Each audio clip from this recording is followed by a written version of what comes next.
Mali's interim vice president, Colonel Assimi Goita, says that he's ousted the interim president and prime minister because they failed to consult him about the nomination of a new government, violating the transitional charter.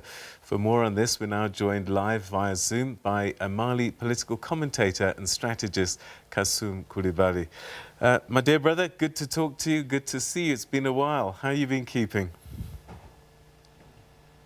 Yes, I'm very good. And you? Good, good. So the last time we spoke, you spoke about a transitional government that was working, that seemed to be marching forward. A civilian was the head of the government. And in the last few days, things have changed dramatically.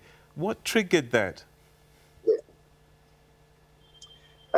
Thank you very much. We think that there was a very difficult management between the former National Council for Salvation of People and the interim president and prime minister, because there is a lot of misunderstanding on the vision and the agenda and the planning activities that can be made before the end of the transition period.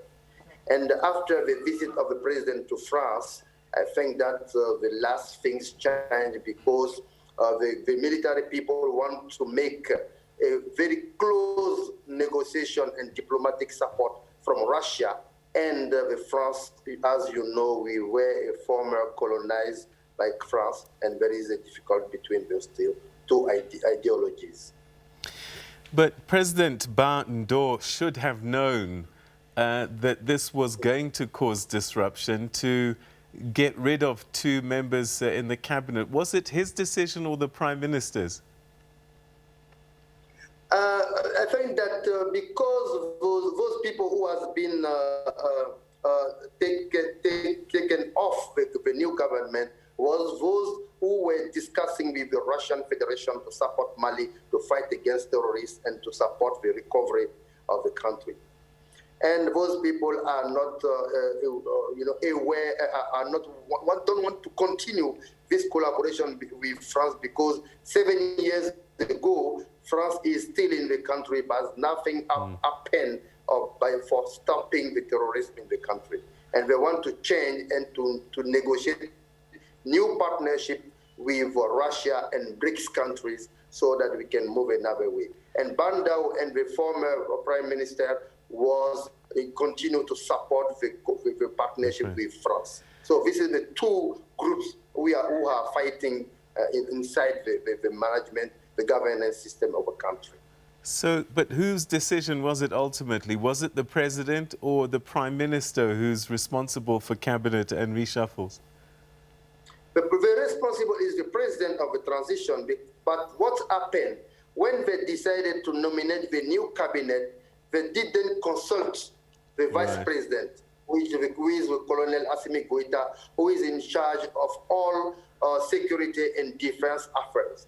Before they nominate anyone in any security position, the Colonel Assimi Goita, the vice president, should be consulted before.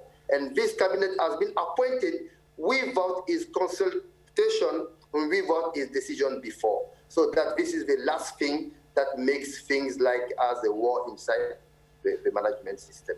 Has ECOWAS reacted?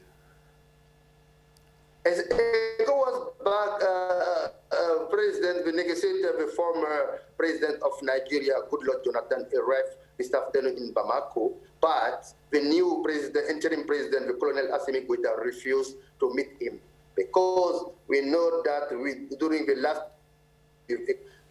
there is a lot of difficulties. There was not aware how to deal with ECOWAS, and we are in that situation 9 months after the new government transition government in place.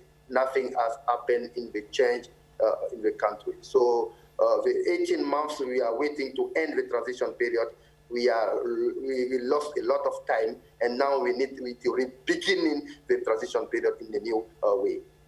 What do you think is likely to happen now?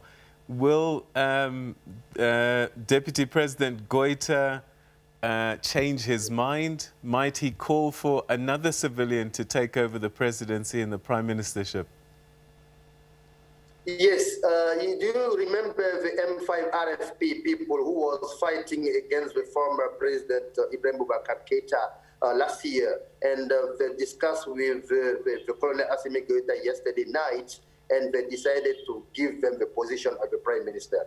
And then they are discussing inside the M5 RFP to choose the new prime minister that can take the lead of the new government.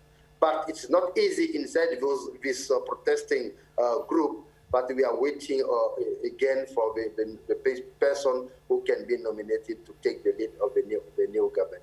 So, but now, today, let me also say that the population of Mali now want the Malian to discuss inside the Malian people themselves, to choose the vision and the way and the goal they want to set up for the transition period. And they don't want any international community of people to come and to disrupt the process. So do you think we've seen the last of President Ba Ndo? He won't make a resurgence? To come back? Yes.